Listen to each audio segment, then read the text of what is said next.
किसी साधु की पूजा होती है ना अष्टद्रव्य से अरहंतों जैसी, वो मात्र जैन मुनियों की होती। चाहे 100 वर्ष का वृद्ध हो,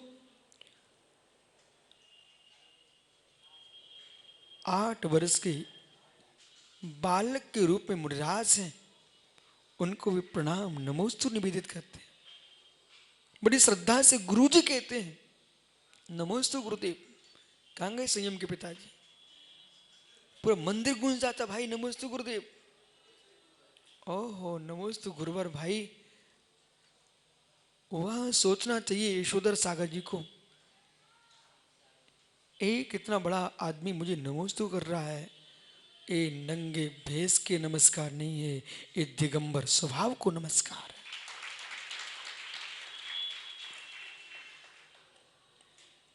दिगंबर स्वभाव को नमस्कार है। इसलिए जिस जीव ने नमस्कार किया है उसने अपनी पूरे हृदय की श्रद्धा उड़ेल दी। आपने कभी हाथी को बोलते देखा? विशेष सागर जी, आपकी दीक्षा तो पंचकणक में हुई है, जब द्रोणगिरी में आपकी दीक्षा हो रही थी हाथी जरूर आया होगा।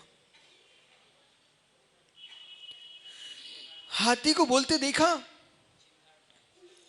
जब महावत ऐसे सामने अंकुश लगा देता है, और सुब्रत सागरी आपको तो याद है, 2-2 हाथी अगवानी में आपके हस्त धर्मस्थल में वीरेंद्र हेगड़े जी के यहाँ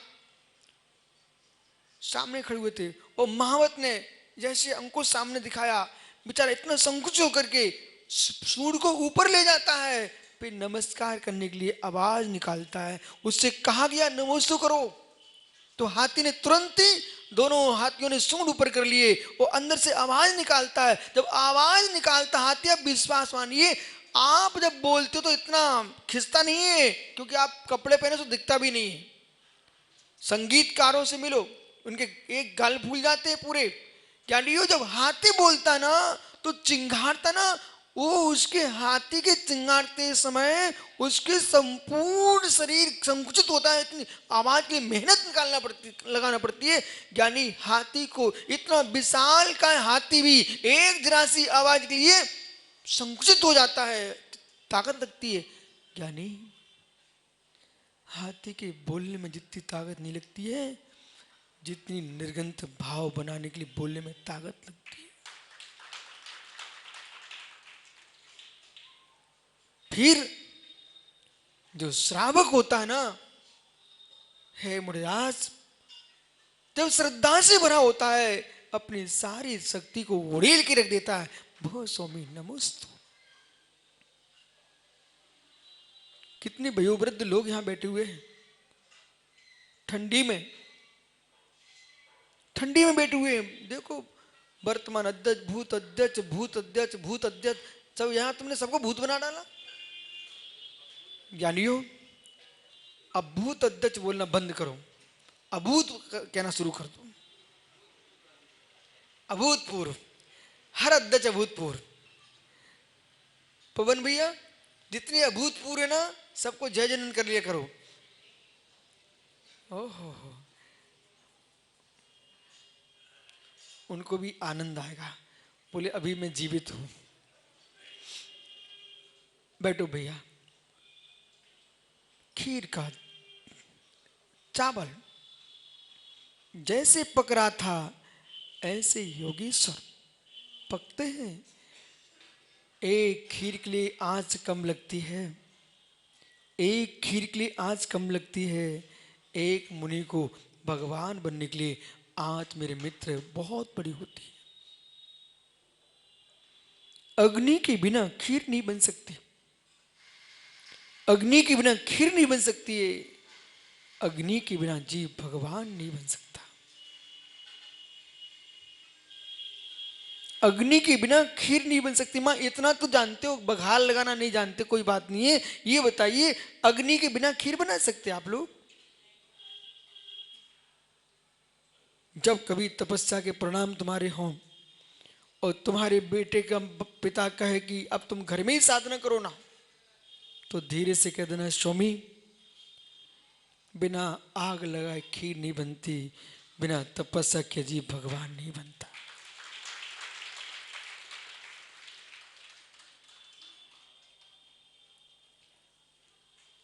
खीर पकाने के लिए चूल्हे में आग चाहिए, और भगवान बनने के लिए आत्मा में ध्यान की आग चाहिए। प्रतिदिन अभी पंचभाग प्रकाश का वाचन चल रहा ना पीयूष, प्रतिदिन आप मंगलाचरण पढ़ते हो। जी जाया झाड़ गिए कम कलंक रहे, ऋण रंजन नाड़ी में ते पुरी मुनवे। जी जाया झाड़ गिए, जो ध्यान की अग्नि से कर्म कलंक का दहन कर रहे हैं, ऐसे परमात्मा को नमस्कार।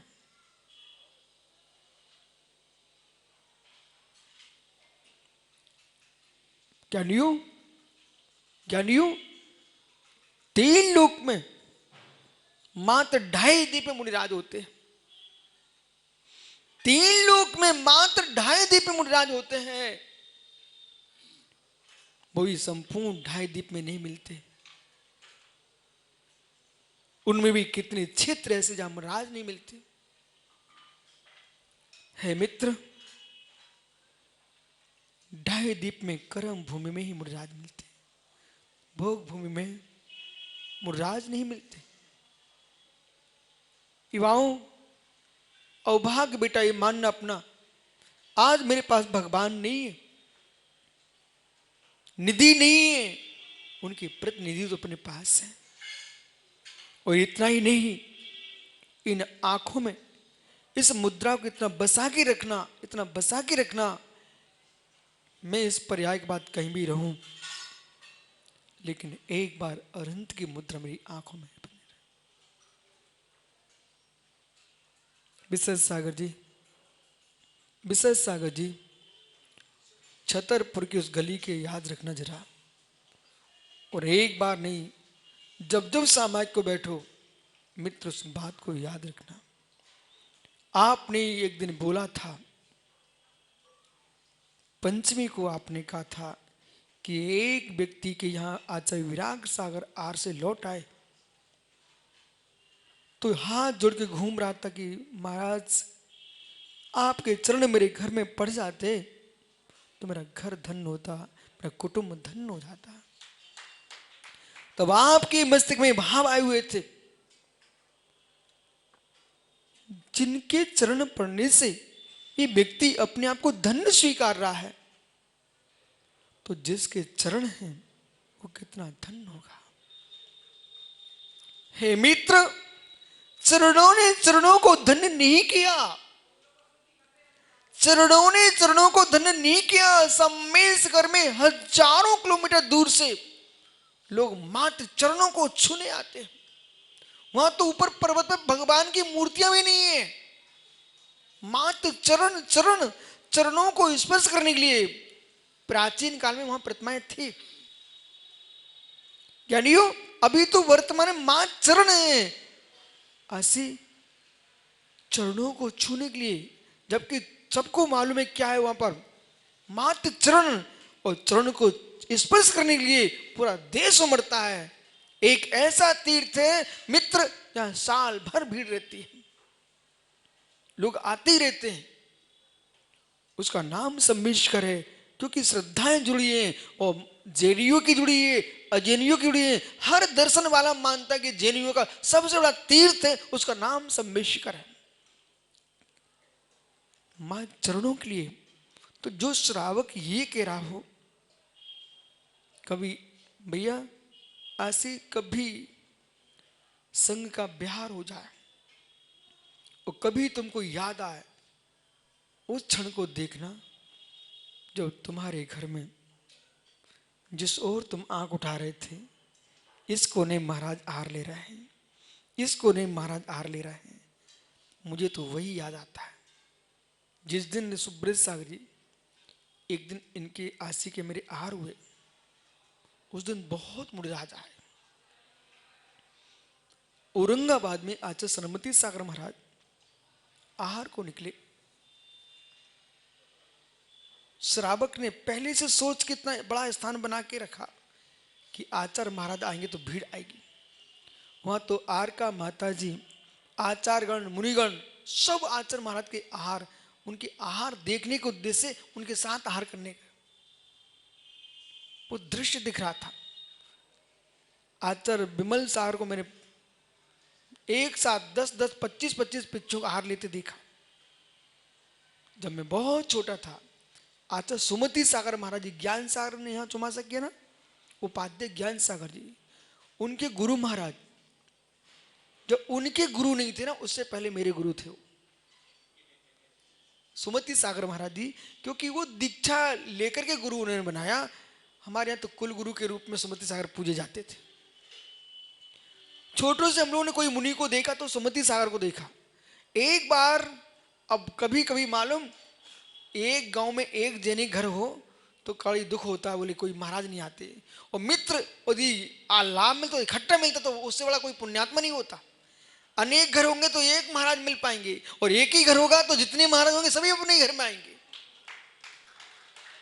तो सुबोध भैया में एक बार ये हुआ कि आचार्य सुमति सागर महाराज जी का भर पूरा बड़ा संघ, विशाल संघ पधारा। चारों ओर महाराज ही महाराज, माताजी माताजी, वो दृश्य दिखाई देता है, वो दृश्य दिखाई देता है। तब मुनिराज की कितनी कीमत लगती है मालूम। मैं भी आहार देने के लिए गया था, पर इतना छोटा था, इतना छोटा था कि वो मुझे कपड़े नहीं पहनाए भाई लोगों ने। बोले तुम भी आ जाओ, जैसे महाराज वैसे आप। उसकी आंखों की रोशनी मंद हो जाएगी।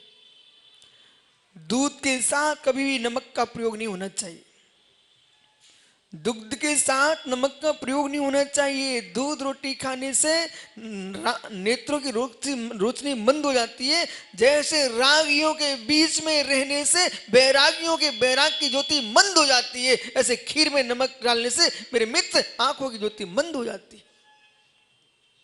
ओहो,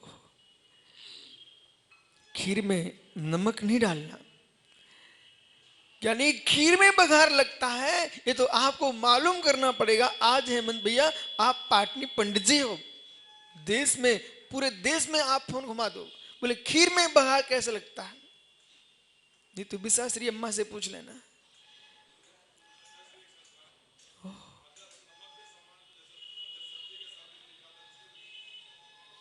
हाँ, मैं बताता हूं ज्ञानी, बात ऐसी है। फिर से पूछना, क्या पूछ रहे ज्ञानी?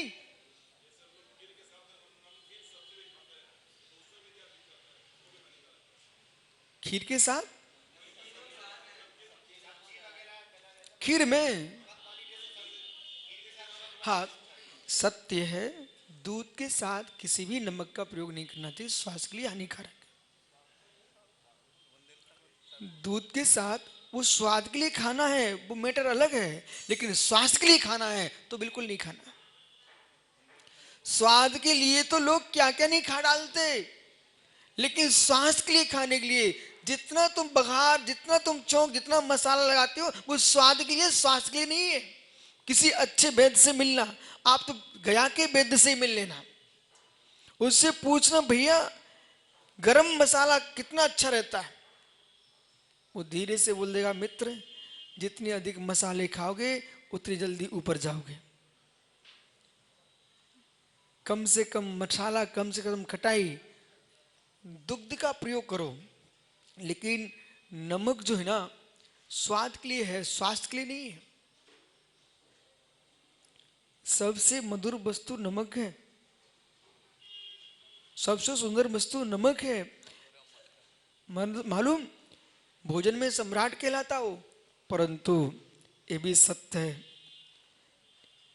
भोजन अधिक करवाता है, भोजन अधिक करवाता है।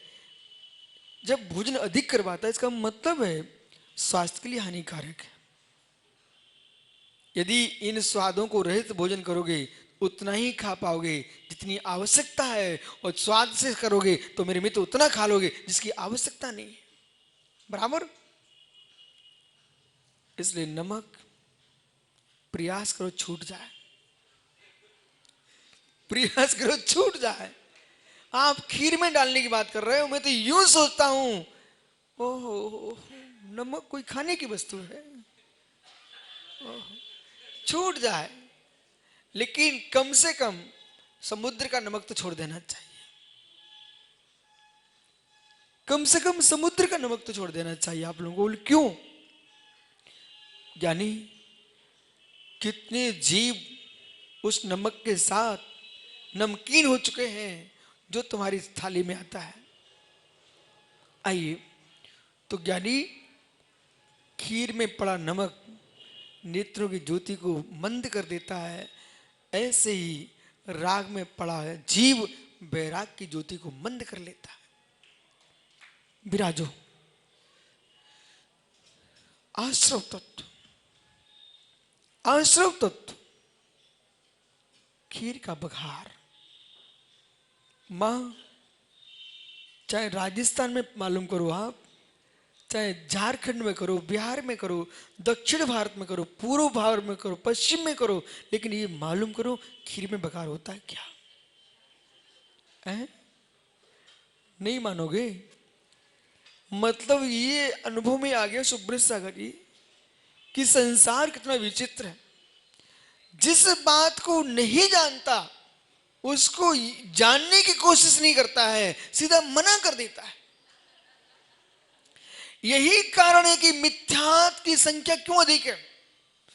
उन्होंने कहा कि मुझे न तीर्थंकर की वाणी सुनना है न सुनी है, जो मेरे मिथ्यात्व को मान के रखा है वही मैं मान के चलूंगा। बोले क्यों? मैं नहीं जानना चाहता हूं। आप विश्वास मानिए, इसलिए मिथ्यात्व बढ़ता है। क्यों?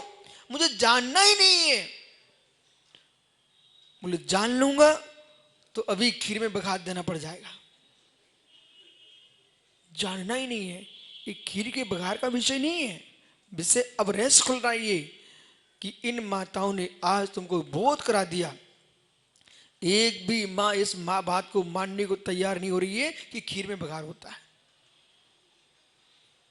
मां, भिलाई में श्वेतांबर समाज में एक कार्यक्रम था, तो वहां पर उनके श्रावकों को मालूम चला कि यहाँ दिगंबर मुनि महाराज हैं, उनके मंदिर की अंजन शलाका थी। तो सुबह से निमंत्रण देने आए, तो महावीर पाटनी उनको रास्ते में मिल गए। उसमें वो अध्यक्ष थे। बोले पाटनी जी, मैं महाराज जी को, महाराज साहब को निमंत्रण देने आया हूं। बोले निमंत्रण? बोले हाँ। बोले क्यों? हमारे यहाँ अंजन शलाका का कार्यक्रम है और सब रोना बना हुआ है, किसी में नमक नहीं पड़ा। मतलब उन्होंने ये भी मालूम कर लिया था कि महाराज नमक नहीं लेते। बोले सब रोना बना हुआ है। बोले पाटनी जी ने अच्छे से उनको बिठाया, फिर 1 घंटे लेक्चर दिया। बोले भाई आप आए, बहुत अच्छा किया, आपकी भावना का मैं सम्मान करता हूं, लेकिन हमारे महाराज जी ऐसे गोचरी नहीं करते। निमंत्रण पर आते नहीं, निमंत्रण पर जाते नहीं। जो निमंत्रण देके चला जाए उसके यहाँ पहुंचते नहीं है, जो निमंत्रण नहीं देने आए उसके यहाँ अपने आप पहुंच जाते हैं। लेकिन एक स्थान पर बने भोजन को इस प्रकार से लेते नहीं है। दिन में एक बार पानी लेते हैं, एक बार भोजन लेते हैं। ये दिगंबर मुनियों की चर्या है। मालूम हो भैया क्या बोल दो? बोले क्या बोल रहे हो? क्या दोपहरी में नहीं चलता, शाम का नहीं चलता, सुबह नाश्ता नहीं होता? बोले नहीं होता भैया। बोले आप झूठ बोलते हो।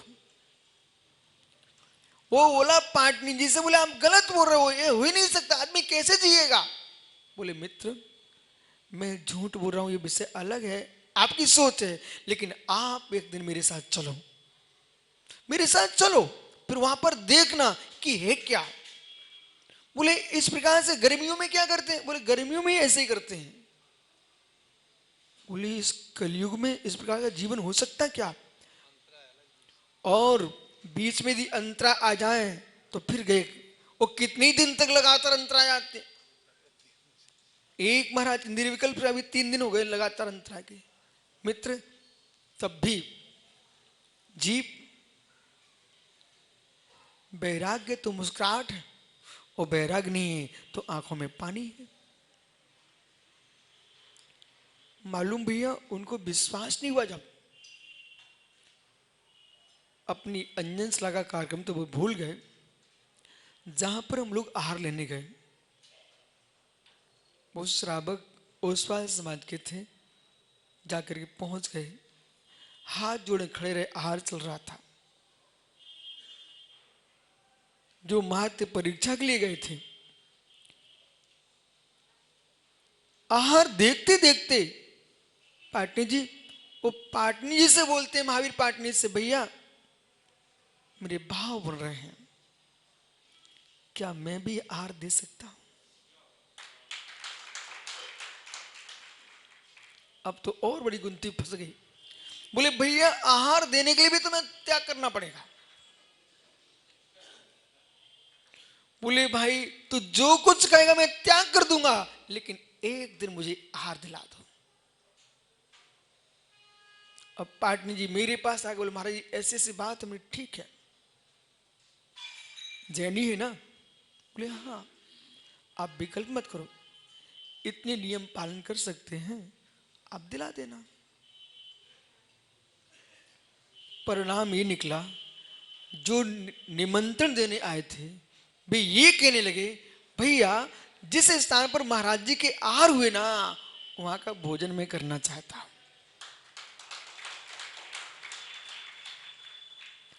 सिर्फ जीवन में ये दूरियां जो है ना, ये बहुत दूरी बढ़ा रही है। लोगों को जैनित्व का बोध नहीं है।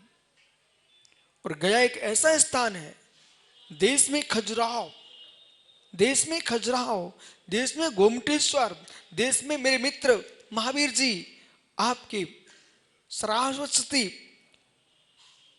गया, एक ऐसे स्थान है जहां पर तो सुबोध भैया विमानों में घूमे बिना भी आप गया से पूरे विश्व को जैन धर्म भेज सकते हो। पूरे विश्व को जैनत्व का पाठ पढ़ा सकते हो, क्योंकि यहां पर जो है ऐसा सहज नियोग है कि अनेक विदेशी लोग आते हैं। समय समय पर आते कि नहीं आते मित्र? क्यों ना हो,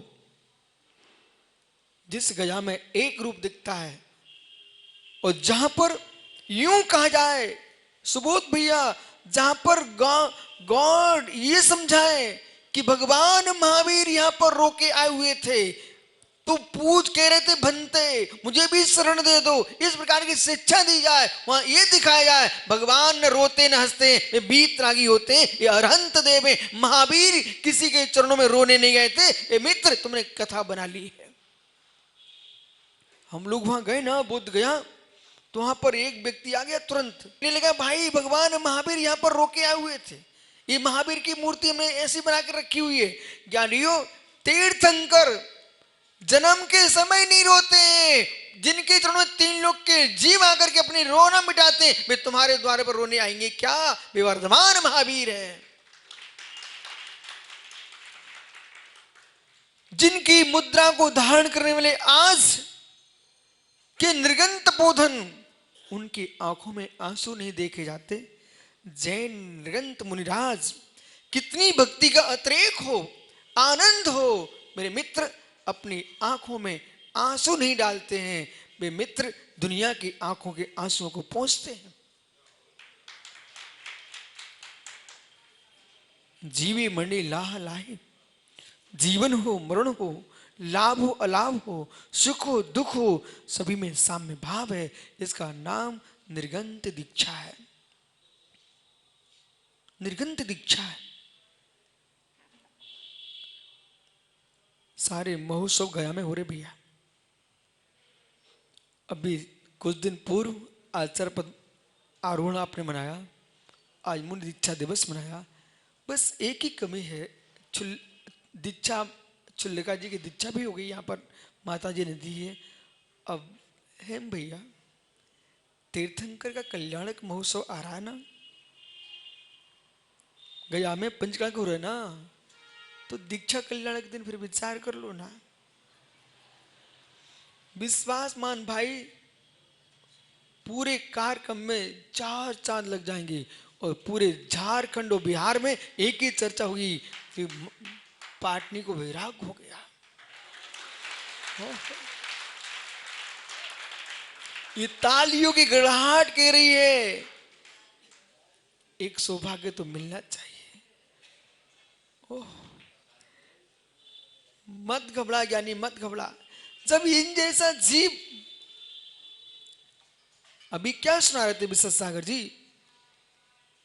बोले अंतरंग में भाव उड़ा, तो मैं चावल से बात कर रहा था। और बीच में सुबोध भैया से कहा कि बोध गया में एक ऐसा स्थान आप नियत करो जहां पर एक विशाल ग्रंथालय खोल दीजिए और हर भाषा में जितने जैन ग्रंथ हैं वो सबको स्थापित करो। और मित्र वहां ऐसे स्थान पर नियत करो कि जहां से संपूर्ण विश्व में आगम पहुंचे और लोग ये समझें कि जैनत्व तो क्या है। महावीर रोते नहीं है, महावीर हंसते नहीं है, महावीर वीतरागी होते हैं।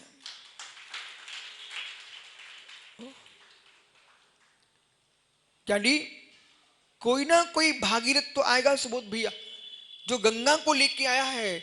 आप लोग सोचो कि देश में कोई आगे विचार करेगा? नहीं करेगा। गया के लोगों जो भक्ति रहेगी वो बाहर के लोगों में नहीं रहेगी। स्थापित तो कोई भी कर देगा, विकास विश्वास मानो कोई भी कर देगा, लेकिन आप लोगों को विचार करना कि एक ऐसा स्थान नियुक्त करके रखो जहां पर हमारा आगम के दर्शन, और ऐसा बना के रखना कि लोग देखने आए। ऐसे नहीं कल हमारी रख दिवस हो गया काम, लोगों के मन में भाव आए। जैसे कि आरा का सरस्वती भवन है, आज पूरे देश में प्रसिद्ध है। आरा का सरस्वती भवन है ना, पूरे देश में प्रसिद्ध है। नागौर का सरस्वती भवन, आरा का सरस्वती भवन और उज्जैन का सरस्वती भवन, ये बड़े प्रसिद्ध हैं। उज्जैन में बहुत बड़ा सरस्वती भवन है, आरा में है, और राजस्थान नागौर में इतने सुंदर सुंदर ग्रंथ हैं। राजस्थान में जानियो, इन ग्रंथों को इंदौर में बहुत बड़ा भंडार है, बीना में बहुत बड़ा भंडार है। इसलिए अध्ययन करे ना करे वो पुण्यात्मा ही कर पाएगा, पापी क्या कर पाएंगे। लेकिन कोई जिनेंद्र की वंदना करे न करे, हम परमात्मा विराजमान करेंगे। कभी ना कभी किसी की एक आंख पड़ गई, उसके मेरे मिथ्यात्व की नाश हो जाएगा। ऐसे एक शब्द सुन करके मालूम विदेशों में तुम्हारे भगवान भी हैं, यहीं से गए हुए हैं। ये शब्द सिर के भगवान चंद्रप्रभु स्वामी ये भारत में नहीं है, लंदन के म्यूजियम में विराजमान है। वहां की तस्वीर आई है, अभी तुम नेट पे खोलो निकल आते हैं, वहां की तस्वीर आई है। अब सोचिए हमारी विभूतियों को लोग अपने घर में सजाए बैठे हुए। शिकागो में बृहद जैन आगम भरे हुए हैं। पूना में एक भंडारकरी ग्रंथालय, उसमें सर्वाधिक जैन ग्रंथ हैं, सर्वाधिक जैन ग्रंथ हैं। क्योंकि हमारे योगियों ने किया क्या है, जब एक विश्व सागर 250 विधान लिख सकते हैं तो कुंद कुंद स्वामी ने 84 पाव लिखे। अब शंका समाप्त कर लीजिए।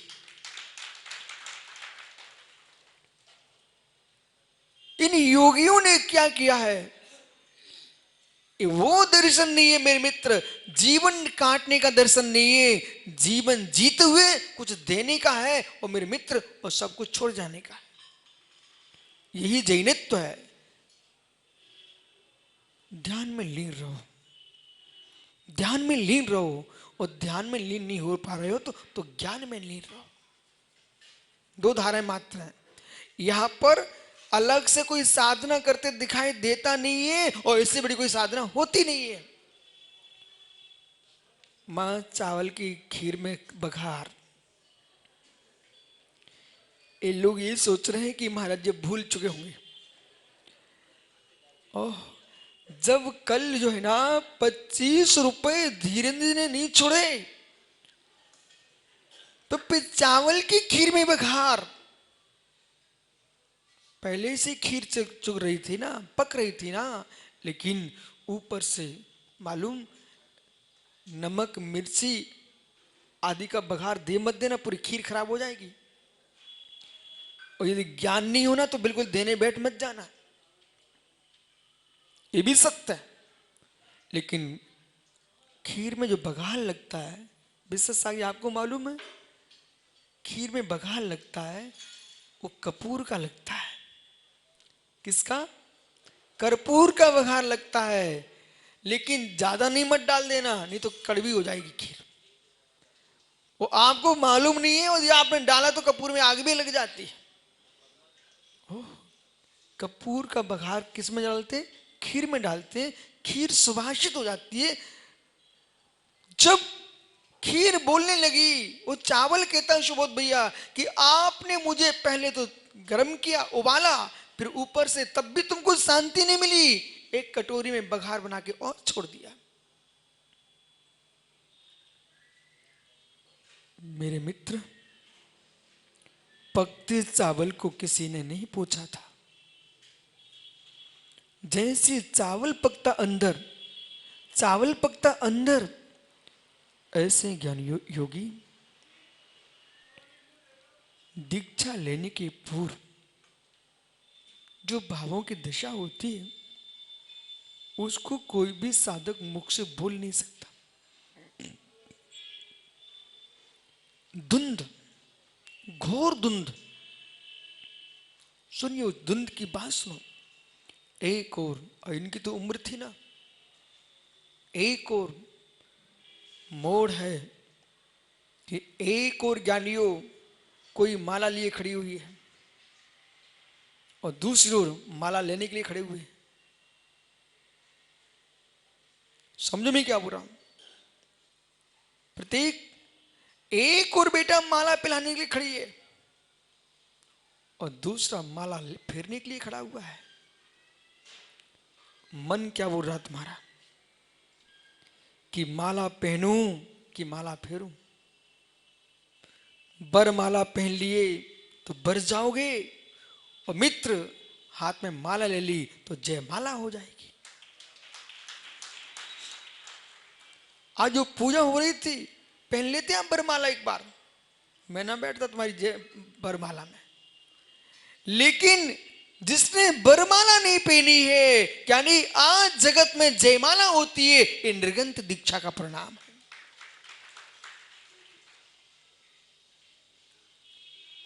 जिन जिन को जयमाला कराना हर्ष, तो बरमाला मत पहनना बेटा।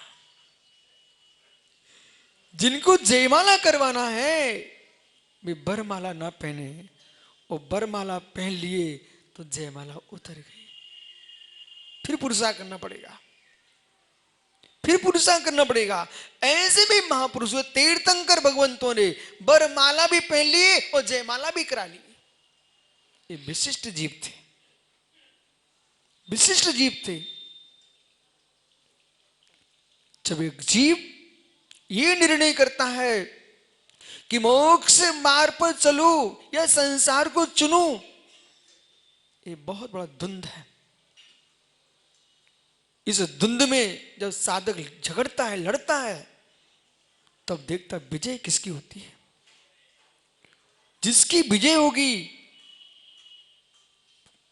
एक एक महाराज से प्रतीक उनके पास बैठते हुए ये पूछो, महाराज घर छोड़ने के भाव आ कैसे गए? एक कलयुग में सारे जगत के विषय एक स्थान पर दिखाई देते हैं, उनको छोड़कर तुम चल कैसे दिए हो? और जिसको देख के छोड़े हुए हो, तो मित्र जैसे बनता चावल उबलता है, ऐसे वासना जीव की उबलती है।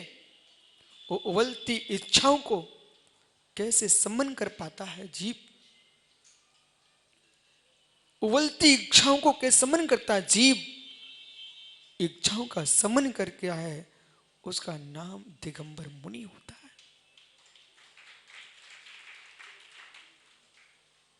इच्छाओं का समन नहीं है, जिसके पास वो निर्वस्त्र है, उसका नाम पशु होता है।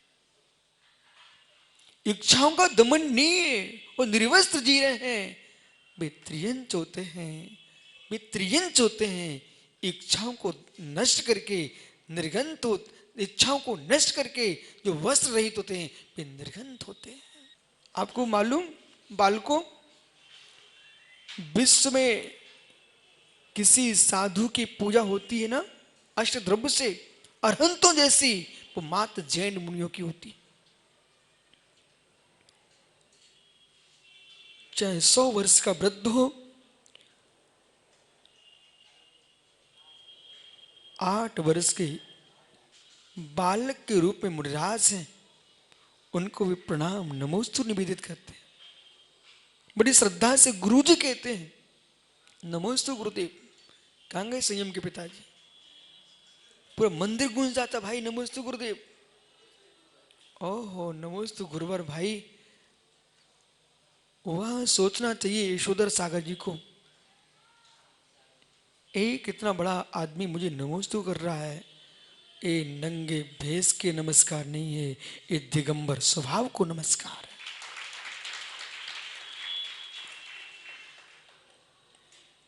दिगंबर स्वभाव को नमस्कार।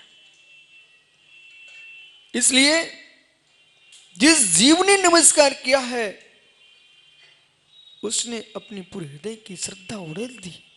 आपने कभी हाथी को बोलते देखा? विशेष सागर जी, आपकी दीक्षा तो पंचकणक में हुई है, जब द्रोणगिरी में आपकी दीक्षा हो रही थी हाथी जरूर आया होगा। हाथी को बोलते देखा? जब महावत ऐसे सामने अंकुश लगा देता है, और सुब्रत सागरी आपको तो याद है, 2-2 हाथी अगवानी में आपके धर्मस्थल में वीरेंद्र हेगड़े जी के यहाँ सामने खड़े हुए थे, और महावत ने जैसे अंकुश सामने दिखाया, बेचारा इतना संकुच होकर के सूर्य को ऊपर ले जाता है, फिर नमस्कार करने के लिए आवाज निकालता है। उससे कहा गया नमोस्तु करो, तो हाथी ने तुरंत ही, दोनों हाथियों ने सूंड ऊपर कर लिए, वो अंदर से आवाज निकालता है। जब आवाज निकालता हाथी, आप विश्वास मानिए, आप जब बोलते हो तो इतना खिंचता नहीं है, क्योंकि आप कपड़े पहने तो दिखता भी नहीं है। संगीतकारों से मिलो, उनके एक गाल फूल जाते हैं पूरे। यानी जब हाथी बोलता ना तो चिंगारता ना, वो उसके हाथी के चिंगारते समय उसके संपूर्ण शरीर संकुचित होता है, इतनी आवाज की मेहनत लगाना पड़ती है। यानी हाथी को इतना विशाल का हाथी भी एक जरा सी आवाज के लिए संकुचित हो जाता है, ताकत लगती है। यानी हाथी के बोलने में जितनी ताकत नहीं लगती है, जितनी निर्गंथ भाव बनाने के लिए बोलने में ताकत लगती है। फिर जो श्रावक होता है ना, हे मुनिराज, जब श्रद्धा से भरा होता है, अपनी सारी शक्ति को उड़ेल के रख देता है, भो स्वामी नमोस्तु। कितने वयोवृद्ध लोग यहां बैठे हुए हैं, ठंडी में बैठे हुए हैं। देखो वर्तमान अध्यक्ष, भूत अध्यक्ष, भूत अध्यक्ष, भूत अध्यक्ष, सब यहां तुमने सबको भूत बना डाला।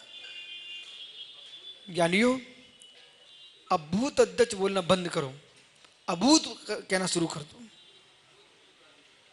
अभूतपूर्व, हर अध्यक्ष अभूतपूर्व। पवन भैया, जितनी अभूतपूर्व है ना, सबको जय जनन कर लिया करो। ओहो, उनको भी आनंद आएगा, बोले अभी मैं जीवित हूं। बैठो भैया। खीर का चावल जैसे पक रहा था, ऐसे योगेश्वर पकते हैं। एक खीर के लिए आंच कम लगती है, एक खीर के लिए आंच कम लगती है। एक मुनि को भगवान बनने के लिए आंच, मेरे मित्र, बहुत बड़ी होती है। अग्नि के बिना खीर नहीं बन सकती, अग्नि के बिना खीर नहीं बन सकती है, अग्नि के बिना जीव भगवान नहीं बन सकता।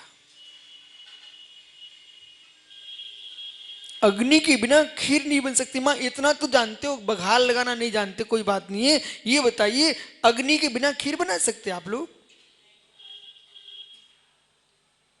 जब कभी तपस्या के परिणाम तुम्हारे हों और तुम्हारे बेटे का पिता कहे कि अब तुम घर में ही साधना करो ना, तो धीरे से कह देना, स्वामी बिना आग लगाए खीर नहीं बनती, बिना तपस्या के जी भगवान नहीं बनता।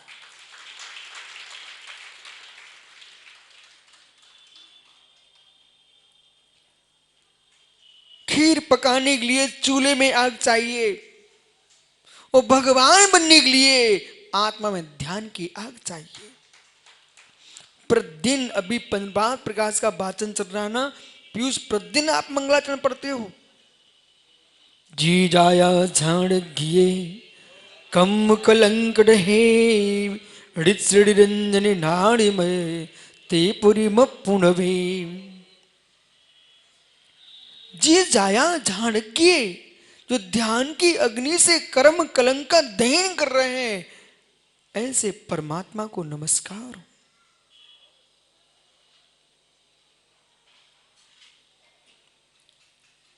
ज्ञानियों 3 लोक में मात्र 2.5 दीप में मुनिराज होते हैं। 3 लोक में मात्र 2.5 दीप में मुनिराज होते हैं, वही संपूर्ण 2.5 दीप में नहीं मिलते। उनमें भी कितने क्षेत्र ऐसे जहां मुनिराज नहीं मिलते।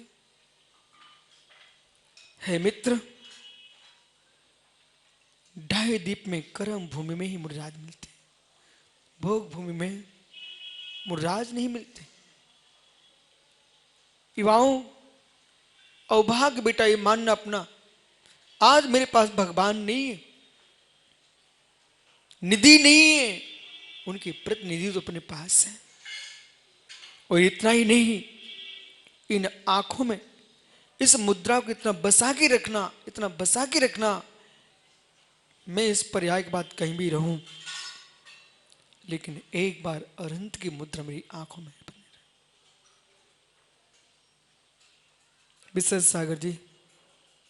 विशेष सागर जी छतरपुर की उस गली के याद रखना जरा, और एक बार नहीं, जब जब सामाजिक को बैठो मित्र उस बात को याद रखना।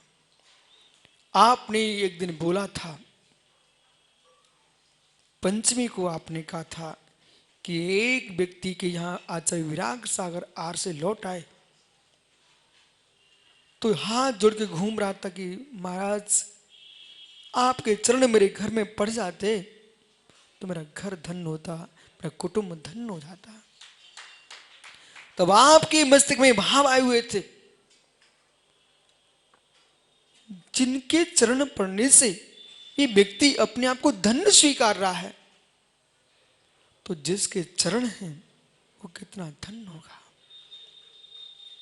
हे मित्र, चरणों ने चरणों को धन्य नहीं किया, चरणों ने चरणों को धन्य नहीं किया। सम्मेशकर में हजारों किलोमीटर दूर से लोग मात्र चरणों को छूने आते हैं।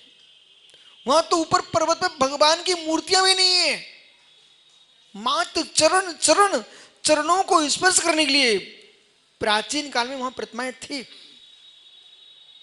ज्ञानियों, अभी तो वर्तमान में मात्र चरण है, ऐसे चरणों को छूने के लिए, जबकि सबको मालूम है क्या है वहां पर, मात्र चरण, और चरण को स्पर्श करने के लिए पूरा देश उमड़ता है। एक ऐसा तीर्थ है मित्र जहां साल भर भीड़ रहती है, लोग आते ही रहते हैं।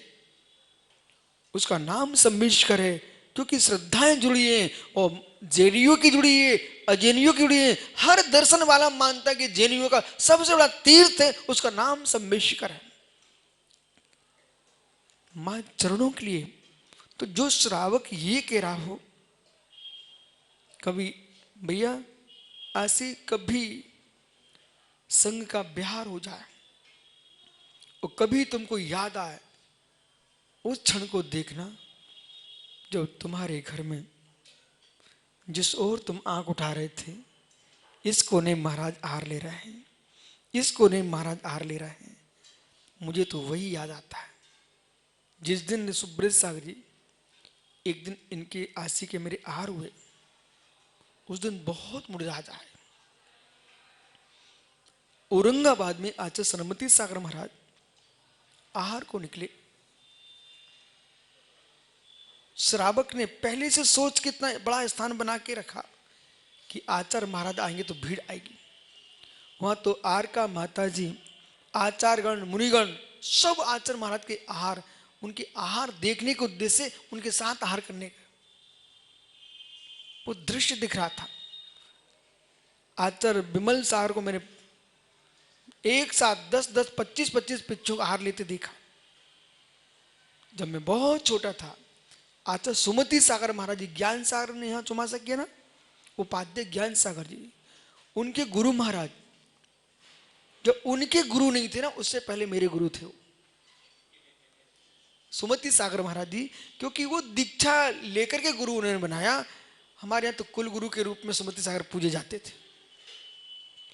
छोटों से हम लोगों ने कोई मुनि को देखा तो सुमति सागर को देखा।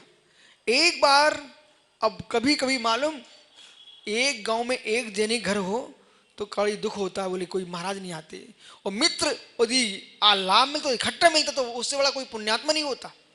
अनेक घर होंगे तो एक महाराज मिल पाएंगे, और एक ही घर होगा तो जितने महाराज होंगे सभी अपने घर में आएंगे।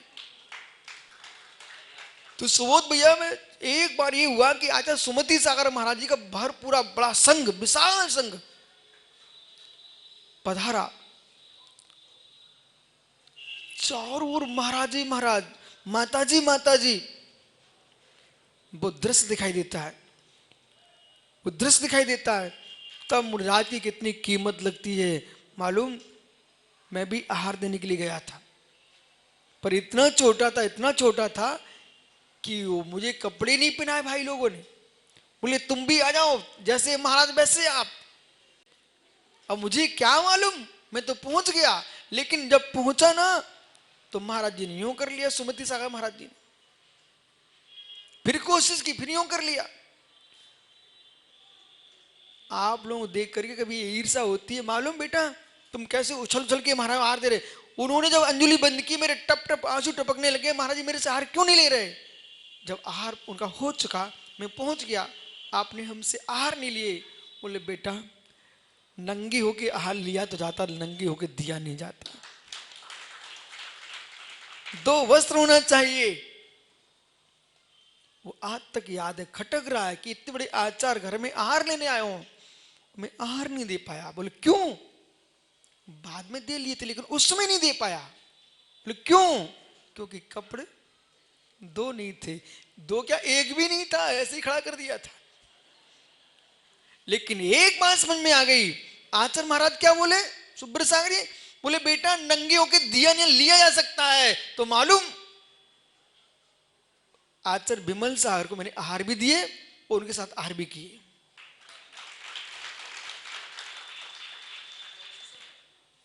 आचार्य विमल सागर जी को और विराग सागर महाराज जी को आचार्य पद मिला था ना, उसका श्रेय विशा सागर को जाता है।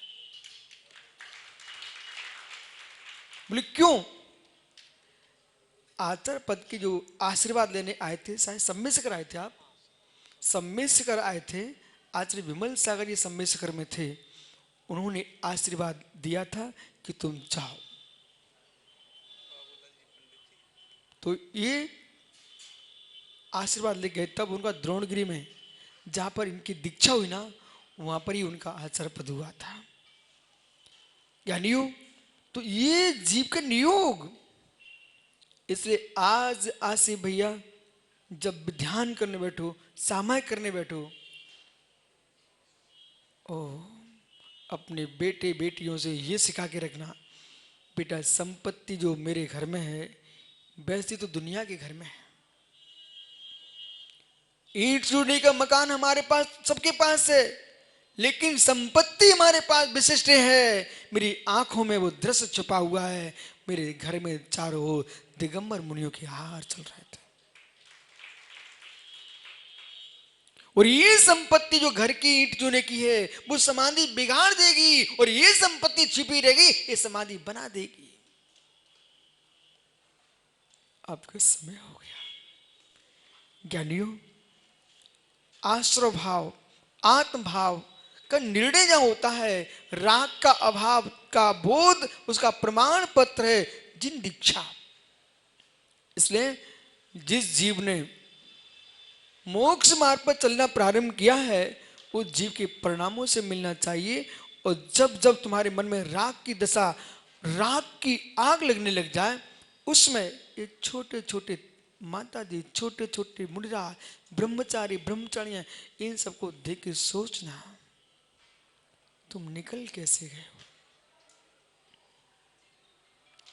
बाहर नहीं, सुबोध भैया आप तो अपने घर से शुरू किया करो। आपकी भी तो 2 बेटियां गई यहां से, आपके घर से भी तो बेटियां गई हैं। तो मित्र तब सोचना कि मेरे घर में कौन सी कमी थी, लोग चले कैसे गए। उन भावों को जिस दिन पकड़ोगे तब कहोगे हो,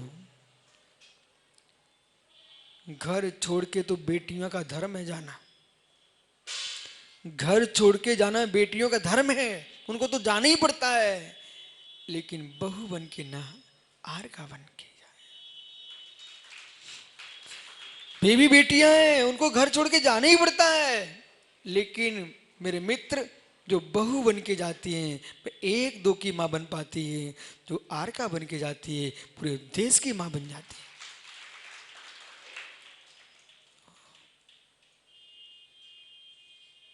क्या हो गया आसी, क्या ये सौभाग्य दोगे क्या देवेंद्र अजमेरा जी को भी आहार करा पाए।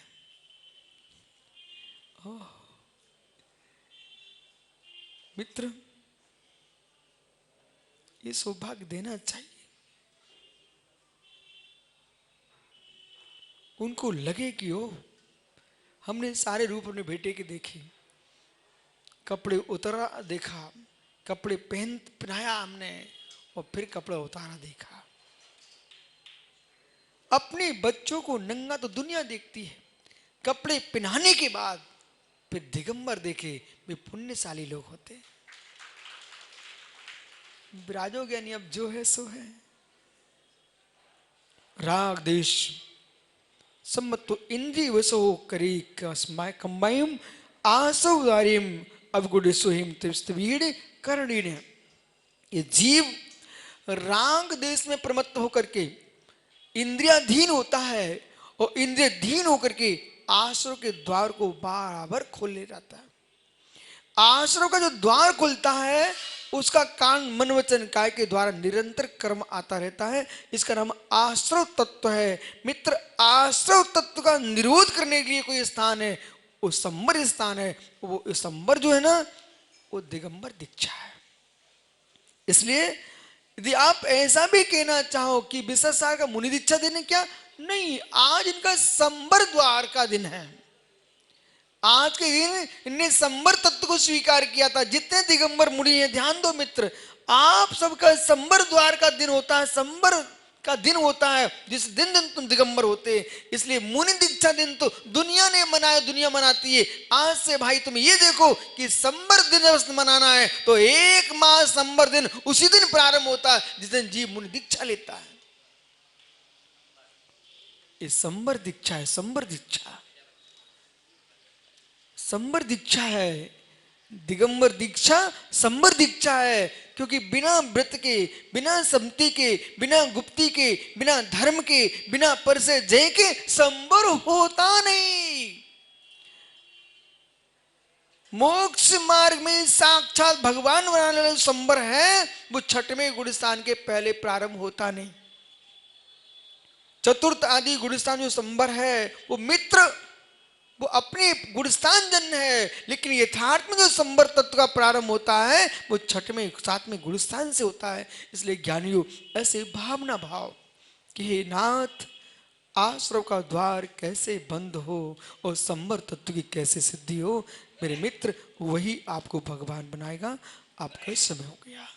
आत्मा स्वभावम परिभाव भिन्नम, आत्मा स्वभावम परिभाव भिन्नम। आत्मा का स्वभाव प्रभाव अत्यंत भिन्न। महावीर स्वामी की